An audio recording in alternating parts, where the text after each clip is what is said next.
Según ya he explicado, la democracia ateniense era realmente un gobierno directo, no representativo del pueblo. Una democracia real, si uno se atiene al significado de la palabra, demos, eh, pueblo, y kratía, gobierno. Ya he advertido también que, sin embargo, el gobierno correspondía a los demoi, plural de demos, a las tribus, que eran las circunscripciones administrativas establecidas por Clístenes, y que había 10, como ya he indicado. No todos los habitantes de Atenas estaban incluidos en algún demos, en alguna de esas circunscripciones. Es decir, no todos eran ciudadanos, miembros de la polis, ni participaban en el gobierno, no tenían derechos políticos.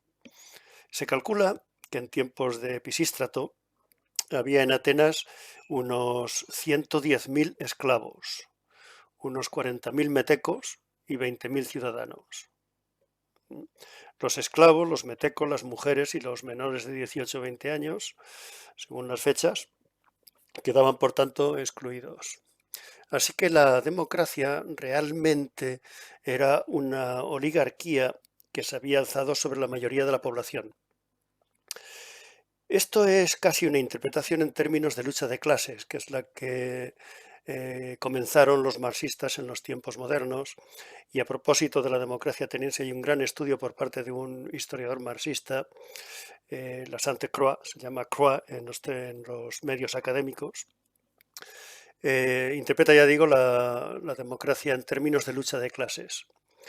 No es necesario recurrir al marxismo, ya en el propio Aristóteles se encuentra que en política realmente lo que importan no son las razones de unos y otros, sino las fuerzas que contienden entre sí, y que esas fuerzas son básicamente dos, las de los ricos y las de los pobres, las de los menos y las de los más. Nos podemos atener a esa interpretación y tener una interpretación, una luz más clara sobre lo que significó la democracia ateniense. Y es básicamente que esta democracia era esclavista. Y no por accidente, sino que el esclavismo pertenecía a la esencia del sistema. O dicho de otra manera, a más democracia, si se puede establecer esa correlación, a más democracia, más esclavismo, más sometimiento de los esclavos. A menos democracia, menos sometimiento de los esclavos. No es de extrañar, por tanto, que estos, los esclavos, prefirieran el gobierno de los tiranos o el gobierno de los monarcas. Se encontraban menos explotados con ellos. Ya digo, era una oligarquía que se había alzado sobre la población. Los asuntos del gobierno eran controlados por unos 7 u 8.000 hombres varones libres, mayores de edad, nacidos en Atenas. La totalidad del pueblo, de los demoi, sí, es verdad, tomaba las decisiones políticas, pero era una totalidad muy restringida frente al conjunto de las personas que habitaban en la polis, en Atenas.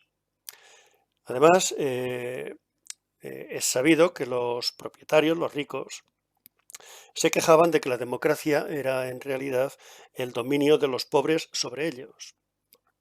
Y hay que entender que así era de hecho. El propio Aristóteles lo hace notar en su Política. Hay que entender en consecuencia que la democracia fue, antes que nada, un freno a las pretensiones de los ricos para explotar a los pobres. Ahora bien, una sociedad que protege a sus clases bajas del poder de los ricos, dando a las clases bajas plena participación en el gobierno, en la administración del Estado, es una sociedad que se las tiene que arreglar como pueda para explotar y aprovechar el trabajo de otras clases sociales, puesto que no se podía explotar más allá de ciertos límites a los metecos, que a fin de cuentas eran hombres libres, aunque no fueran ciudadanos de Atenas, no tuvieran derechos políticos. Entonces había que explotar a los esclavos, los que no tenían ningún derecho y no podían defenderse. De aquí se sigue que la esclavitud se desarrolló durante el periodo democrático más que en cualquier otro, y que no era un suceso accidental, como he señalado antes, sino una consecuencia necesaria del sistema. Si no se puede explotar a los ciudadanos libres porque están protegidos por leyes que ellos mismos defienden y promulgan en la Asamblea, no queda más remedio que explotar a los esclavos. La cosa era así de sencilla. Y estos, los esclavos, no pueden hacer nada para defenderse. Por esto se explica que en Atenas se dio la paradoja de que había más esclavitud cuanta más libertad, entendiendo libertad y democracia como términos intercambiables, si es que eso es cierto.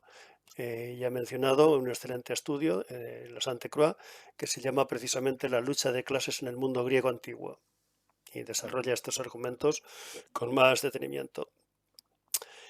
El propósito fundamental de los demócratas era, en efecto, que su sociedad alcanzara las mayores libertades.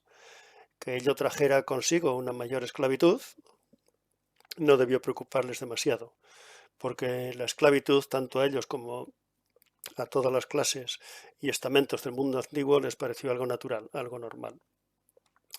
Luego, la consecuencia que se extrae de aquí es que la única democracia real, no representativa, de que tenemos noticia fue una democracia esclavista, además de militarista, pero eso es otro asunto que no trataré aquí.